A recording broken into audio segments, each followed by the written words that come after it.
Hey guys, so today I am probably starting about 3 minutes early, so hopefully we'll have some more people join us as we get moving. I do record these live, so sometimes it is not always a science or an art, but it is trying to get out as much good information as we possibly can. So today we're going to be talking about how to use tools that we already have to make our virtual meetings a little more effective. Okay, so because oftentimes I think we forget that we are looked at in this screen, right? So we are looked at in a virtual screen on a computer because a lot of our meetings that we are having in today's environment are in a virtual format. So we need to make sure that we're making the best use of that. And perspective comes down to this kind of concept, right? So you are looking at me right now through a actual webcam that is built into my iPhone. And that's what we're going to go over because oftentimes, and you'll find it sometimes, that I even forget to bring my extra iPhone. I'm having one here and I have one that's labeled up there. Not everybody has two iPhones, and you don't need two iPhones. I'm just demonstrating in this particular format. But oftentimes we use this camera right here. Okay. And let me rephrase that and put it right here. So we use this camera. This is our FaceTime camera. It's right here on the device, but you'll notice a lot of the things get washed out and grained out. And then some of you have gone the upgraded format and put in this fact, right? This is a Logitech webcam that is a little bit better. It's in the face of my mic here, but it's a little bit better, right? It has a little bit more robust nature of it. It does give a little bit more clarity than maybe the FaceTime cam. And then you have my actual iPhone camera. Now, I actually tend to enjoy this one more for a couple reasons. And I'm going to go over which particular app I actually use. And that way you can kind of see what I'm doing on a regular basis and how I work and what I actually find the most effective. So let me put my screen on here for a second. So I use a program called Camo, and that's a webcam for Mac or PC. This connects through Zoom. This connects through all your programs that you already have, and it actually downloads two apps. So one to your computer and one to your actual iPhone. So by doing that, what ends up happening is it allows us to bring in this program right here. So in my Camo Studio, what happens is I have this layout. Now, there's a couple cool things that I can do in this layout. Layout number one option is I have the ability to shift from device to device. This is a USB connected. So I've taken my iPhone and I've connected it USB to my actual computer. And I'll show that to you in just a moment. But in the actual app, I have the ability to shift this from a normal mode into a portrait mode. So when I do that, if you'll notice, it kind of blocks out everything behind me, okay? Or I can run, once again, in normal mode. Now, in that, it also allows me to take a resolution change. So I can bring my resolution down or I can take it up. It also gives me the ability to take audio directly into the source, and it gives me some presets. Now, here's the cool part. So on the right hand of the screen, there is a full light adjustment, image adjustment, white balance adjustment, and so on and so forth. Now, what this does is I can set presets. Now, here are a couple of them that has it, right? There's a saturation buff, a saturation nerf, a mono, so I can turn myself black and white, a synthetic wave 1980s, that's interesting, a tropical Hawaii, and an orc attack, which I find that one very terrifying. And then there's a couple others. And then I can just take it back to none, or I can create a new preset if I like it. And I actually like this one quite a bit. So I'm going to use this one. I also can mirror my photo, so I can put it on either direction. I can run an overlay. Now, I don't have any built on here, but I do have one that's already pre-built, and that says shot on iPhone, puts that overlay at the bottom.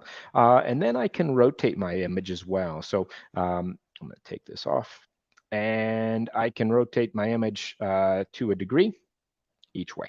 Okay, and then I have what I find is the coolest feature, and that is my zoom functionality. So I can move this camera all around in my zoom, or I can zoom out, or I can zoom really close, right? And the nice thing there is it allows me to bring focus directly to what's going on in the picture. Okay, so this is an app called Camo Studio. Now, a lot of these features do include a cost to them, and I brought that up just so you guys can see. So the app is free. It gives you a couple free functionalities, and if you want to go one step further, you can actually add. In my case, I've added a lifetime license to it. You can do a monthly or an annual. Remember, don't spend money if you don't need to, obviously. But if you're going to use this on a regular basis, it is a very easy setup, and I do strongly suggest it. And I'm going to give you just a few baselines on here as well. So give me a second. Let me take over my screen here so you can see some other stuff on my end.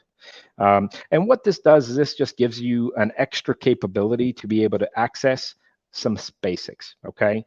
So if I take my camera here, you'll notice that this is connected through a USB, and yes, I have a lot of wires, but most people won't. Connected to my phone, and my phone's right there, okay? And then, like I said, I've just propped it on a box, so I can take this anywhere, and as long as I have something that kind of sets it up above, it will give me the access to be able to connect in that format. All right. And like I said, my webcam's right next to it, and then there's my normal device. So it just gives me an extra access. Okay. So what it does is it draws in that app, it brings it a couple close points, and then allows me to connect in a better way. Another app that is also something that I've used in the past, and I like as well, I just like the functionality of Camo a little better, but that's Epoch Cam, and that's EPOCCAM.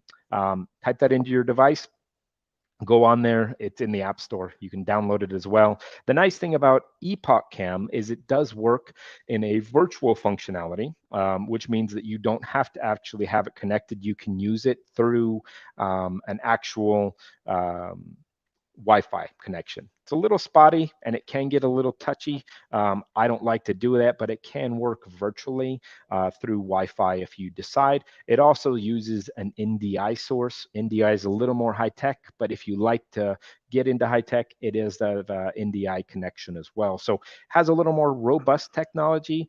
It also allows you to add things like filters onto the camera itself, which some of you guys like that. So Epoch Cam is a great resource that is done by Elgato, which is a ton of great streaming information if you're liking to get into some high tech YouTube green screen stuff like that. So both very good products. Like them quite a bit. Both of them I have. Epoch Cam also has a paid functionality. It's paid by the app, so it's a little cheaper. I personally like Camo Studio just a little bit more, just because that's what's kind of caught my attention in a little bit format. But all this comes down to very simply knowing what you're trying to accomplish. Like I said, all too often we want to present ourselves in the best fashion possible. And one of the technicalities of the way that we can do that is by having the best video format. And I feel that going above and beyond, remember, a lot of us have bought those little webcams. I bought mine first, and I found that that was really useful until I found that I could use the 3 camera setup that most iPhones have anyways, right? This is probably the most robust camera that you will find if you're not using something like a DSLR or something a little more robust. So your iPhone already has that functionality. Either turn it on do not disturb or turn it on a airplane mode and then use this functionality. I will tell you that your game will step up when it comes down to virtual streaming. And it's not too complicated either. It's literally a plug and play system. Now, I use a little more robust in that circumstance, but not everybody needs to, and not everybody wants to. So just remember, it just gives a little extra technicality to your virtual meetings. It allows you to step up your game, and it allows you, once again, to see yourself in this format, right? A little bit better, because when people are watching on camera, and let me zoom out a little bit because that's a little close for comfort. It allows you to see just a little more comfortability in that circumstance. So hopefully that was beneficial, guys. Hopefully that kind of gave you a concept of what we were trying to get at in just what we do every day, right? If we work through this process, we will be successful, and we just have to find the tools and resources that are in our business every single day to make ourselves more successful. So when you're watching in this format, like you guys are watching right now, having a little bit better camera, because once again, it's just simple camera stuff, right? Using the difference between a FaceTime camera, the camera that I have on my iPhone, or a web scammer. This one just whites out everything. It just doesn't give me the feeling that I think is most effective when I'm trying to communicate with people. So thank you for your time. Hopefully this was beneficial. If you have any questions, I will post a link for both Camo, the app, and the Epoch Cam app. They are both very resourceful. You just have to personally find which one you like better. And that now allows you to take your iPhone and turn it into a webcam at any time. One of them, you don't even need a cord. The other one, all you got to do is plug your cord in. It's charging your phone while you're going at it. So just adds an extra layer of benefit. Guys, thank you for your time. Have a great day. See you later.